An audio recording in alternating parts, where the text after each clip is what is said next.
Assalamu alaikum. My name is Dr. Mohammad Waseem. I am consultant physiotherapist and chiropractor at Reactive Physio Clinic.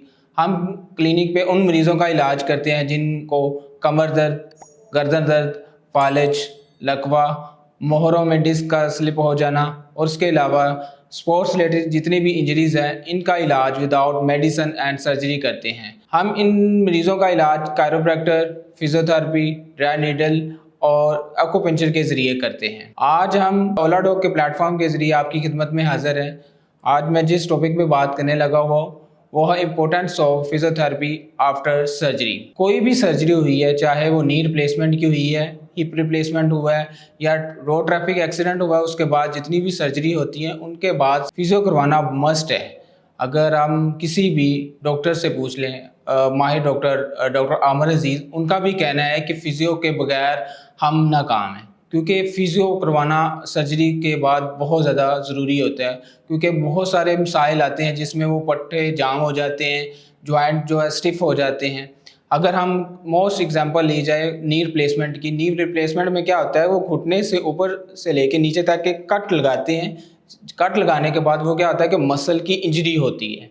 Injury होने के बाद वो सारे muscle जो होते हैं वो बहुत ज़्यादा वीक हो जाते हैं, क्योंकि नी रिप्लेसमेंट किस वजह से करवाई जाती है कि दो जॉइंट्स के दरमियान जो स्पेस होती है वो बिल्कुल ख़त्म हो जाती है, जिसकी वजह से जो हड्डियाँ हैं वो आपस में रगड़ खाना शुरू हो जाती हैं, जिसकी वजह से फ्रिक्शन होती है, वो पेन बहुत ज़्यादा होती है। उस वजह से आपको क्या होता है कि आपके मसल और अराउंड जितने भी टेंडन और लिगामेंट होते हैं वो वीक हो जाते हैं। क्योंकि नी में जो मसल या लिगामेंट होते हैं एज अ शॉक ऑब्जर्वर काम करते हैं। अगर वही वीक होंगे तो आपका जो घुटना है वो स्लिप होगा या आपके घुटने में वो स्ट्रॉन्ग नहीं होगा, जिसकी वजह से आपको कॉम्प्लिकेशन आना शुरू हो जाएंगी। तो वो सर्जरी के बाद क्या होता है कि एक तो स्ट्रेंथ कम हो जाती है, एक दूसरा क्या होता है फ्लेक्सिबिलिटी कम हो जाती है। तो इसमें क्या होता है कि अगर फ़र्ज़ करें कि सर्जरी से पहले आपका वेट 20 है, 30 है या 40 है, उसके बाद हमने नी को इतना स्ट्रॉन्ग करना है कि वो आपके 50 या 60 केजी को बेयर कर सके। उसके बाद क्या होता है कि फ्लेक्सिबिलिटी बहुत ज़्यादा ज़रूरी है।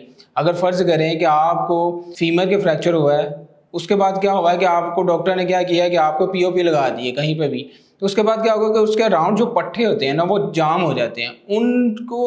उनकी फ्लेक्सिबिलिटी को इम्प्रूव करने के लिए फिजियोथेरेपी बहुत ज़्यादा ज़रूरी है, क्योंकि फिजियोथेरेपी के बगैर वो ठीक नहीं हो सकते। बहुत सारे ऐसे पेशेंट हमारे पास आते हैं जिनको काफ़ी देर हो गई होती है, लेकिन स्टिल उनके जो है पट्टे या जॉइंट्स होते हैं वो स्टिल वैसे ही जाम रहते हैं, जिसकी वजह से उनको बहुत ज़्यादा डिफ़िकल्टी होती है। अगर हम एग्जांपल ली जाए कि एक पेशेंट आया, वो कहता है डॉक्टर साहब मुझे ACL की इंजरी हुई थी और मुझे 6 मंथ्स हो गए, अभी तक स्टिल मुझे पेन है।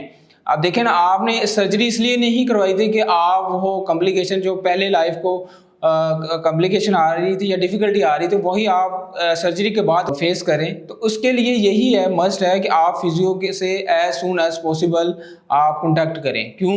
क्योंकि अगर हम सर्जन से अगर आपका रिलेशन रहता है 1 दिन या 2 दिन रहता है, उसके बाद जो भी आपका ज़्यादातर मैक्सिमम ड्यूरेशन होता है वो फिजियोथेरेपिस्ट के साथ ही होता है, क्योंकि मैक्सिमम उन्होंने ही आपकी जो डेली एक्टिविटी वो इम्प्रूव करनी होती है। तो अगर आपके या आपके अजीज़ों का को इस तरह के किसी भी कॉम्प्लिकेशन है जिसमें ACL की इंजरी हुई है और उसने रिकंस्ट्रक्शन करवाई है, हिप रिप्लेसमेंट हुई है या नी रिप्लेसमेंट या रोड ट्रैफिक एक्सीडेंट के बाद आपको जो भी फ्रैक्चर हुआ है, उसके बाद जो भी आपको कॉम्प्लिकेशन आ रही हैं, तो आप ओला डॉग के प्लेटफॉर्म के जरिए हमसे रब्ता कर सकते हैं।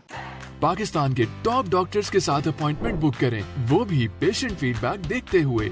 आज ही ओला डॉग ऐप डाउनलोड करें। ओला डॉग, डॉक्टर का अपॉइंटमेंट आसानी से।